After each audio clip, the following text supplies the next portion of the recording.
So before Globe Life, I was gonna be a lawyer. It was my goal my entire life. I wanted to go to law school.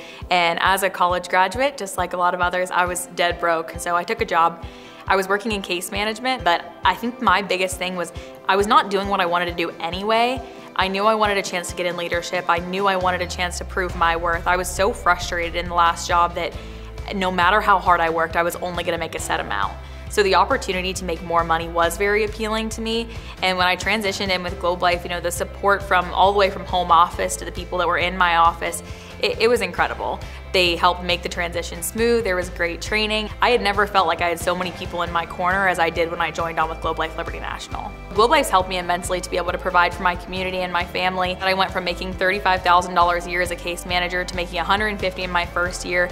And my family growing up, we struggled. We lived in subsidized housing. We moved around a lot. So being able to provide that stability for my family has been life-changing, and also being able to just share that opportunity with others. If someone was afraid to take the leap in working with Globe Life Liberty National, I would just tell them to take a chance on themselves, because ultimately, being in a job where you walk in every day and someone tells you how much you're worth isn't fun, and it's not gonna change. Here you can determine your own worth. No matter what, we do have the support, we have the resources. They just need to be able to bet on themselves.